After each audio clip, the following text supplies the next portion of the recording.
पिता और पुत्र और पवित्र आत्मा के नाम पर आमीन। आइए क्रिस्त में प्यारे भाइयों और बहनों, हम अपने आप को तैयार करें प्रभु के वचनों को सुनने के लिए। हम प्रभु से प्राप्त प्रत्येक वरदान के लिए प्रभु को धन्यवाद दें जो उसने हमारे परिवार पर बरसाए हैं, और उन तमाम आशीषों को जो उसने हमारे परिवार के प्रत्येक व्यक्ति के जीवन में बरसाई है। आइए हम प्रभु के वचनों के माध्यम से प्रभु को धन्यवाद देते हुए योग्य रीति से प्रभु के वचनों को सुने। संत यूहन्ना के अनुसार पवित्र सुसमाचार अध्याय 16 पद संख्या 12 से लेकर 15 तक। मुझे तुम लोगों से और बहुत कुछ कहना है, परंतु अभी तुम वह नहीं सह सकते। जब वह सत्य का आत्मा आएगा तो वह तुम्हें पूर्ण सत्य तक ले जाएगा, क्योंकि वह अपनी ओर से नहीं कहेगा, बल्कि वह जो कुछ सुनेगा वही कहेगा और तुम्हें आने वाली बातों के विषय में बताएगा। वह मुझे महिमान्वित करेगा, क्योंकि उसे मेरी ओर से जो मिला है वह तुम्हें वही बताएगा।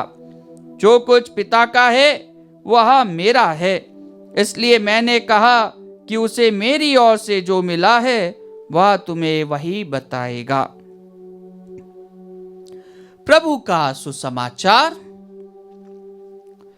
क्रिस्त में मेरे प्यारे भाइयों बहनों, आज हम प्रभु के मुख से उस सत्य के आत्मा के विषय में सुनते हैं जो हमें सत्य की डगर पर चलाने के लिए प्रेरित करेगा। प्रभु अपने जाने के बाद में एक सहायक के रूप में हमें पवित्र आत्मा देने का वादा करते हैं, और वह पवित्र आत्मा जो प्रभु से सुना है वही हमें और समझा देगा। प्रभु कहता है, क्योंकि मैं अपनी ओर से नहीं कहता, बल्कि जो कुछ वह सुनेगा वह वही करेगा और तुम्हें आने वाली बातों के विषय में बता देगा। और यह सत्य क्या है? यह सत्य प्रभु स्वयं है। प्रभु कहता है कि मार्ग, सत्य और जीवन मैं हूं। जब हम उस प्रभु के वचनों को ग्रहण करते हैं, उसका वहन करते हैं, उसे अपने जीवन में उतारते हैं, उसकी आज्ञा का पालन करते हुए, उसके शिक्षाओं पर चलते हुए, तो हम उस आत्मा के सहभागी बन जाते हैं। हम उस आत्मा से अनुप्राणित हो जाते हैं, हम उस आत्मा से संचालित हो जाते हैं जिसका वादा प्रभु यीशु स्वयं करता है। वह आत्मा अपने जीवंत ईश्वर के पुत्र प्रभु यीशु से जो कुछ सुनता है वह हमें समझा देता है, उसकी शिक्षाओं पर चलने के लिए हमें प्रोत्साहित करता है।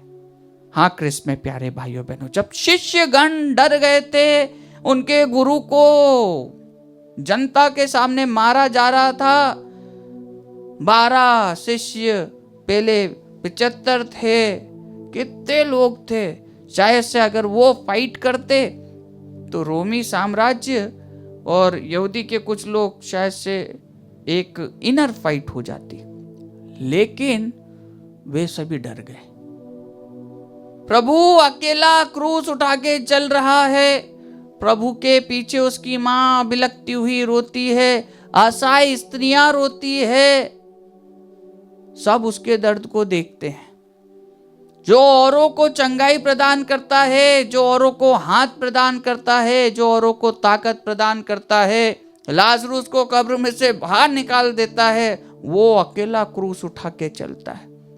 आइए हम भी कई बार डर जाते हैं, अपने विश्वास में हम कमजोर हो जाते हैं, हम कई सारे बंधनों से घिर जाते हैं, कई सारी बातों में हम उलझ जाते हैं, लेकिन क्या हम उस आत्मा को ग्रहण करने के लिए तैयार रहते हैं? हमें प्रभु से स्वयं उस सत्य की आत्मा को मांगना है।